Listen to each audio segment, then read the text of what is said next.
తెలంగాణలో phone tapping జరిగింది అన్నమాట ముమ్మాటికి నిజం. మరి ఈ ఫోన్ ట్యాపింగ్ వ్యవహారం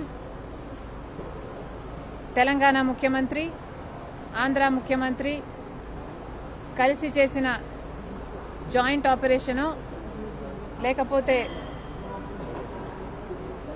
ఇది షేర్డ్ ఇన్ఫర్మేషను నాకు తెలియదు. కానీ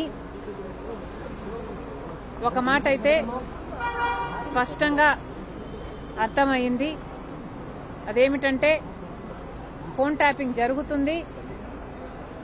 ఎంతమంది మీద జరుగుతుందో నాకు తెలియకపోయినా నా ఫోన్ ట్యాప్ అవుతుంది, నా భర్త ఫోన్ ట్యాప్ అవుతుంది, నా దగ్గర వాళ్ళ ఫోన్లు ట్యాప్ అవుతున్నాయి అన్న విషయం నాకు చాలా చాలా స్పష్టంగా అర్థమైంది. అసలు మా ఫోన్లు ట్యాప్ అవుతున్నాయి అన్న అంశాన్ని నిజానికి నిర్ధారించింది వైవి సుబ్బారెడ్డి గారే. స్వయంగా వైవి సుబ్బారెడ్డి గారే హైదరాబాద్లో మా ఇంటికి వచ్చారు. మా ఇంటికి వచ్చి మా ఫోన్లు ట్యాప్ అవుతున్నాయి అన్న అంశం నిర్ధారిస్తూ మా ఫోన్లు ట్యాప్ చేసిన ఒక కాన్వర్జేషను, ఒక ఆడియో కాన్వర్జేషను, వాళ్ళు ఫోన్ ట్యాప్ చేసిన కాన్వర్జేషను నాకే వినిపించారు.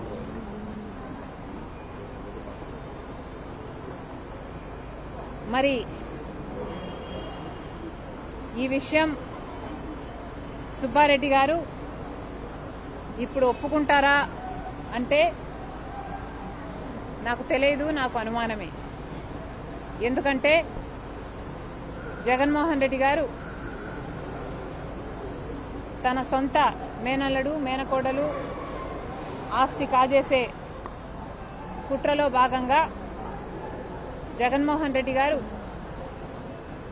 సాయిరెడ్డి గారికి, సుబ్బారెడ్డి గారికి ఎలా ఒత్తిడి చేశారో, ట్యూషన్లు పెట్టి మరి మీడియాలో ఎలా అబద్ధాలు మాట్లాడిచ్చారో సాయిరెడ్డి గారు స్వయంగా చెప్పారు.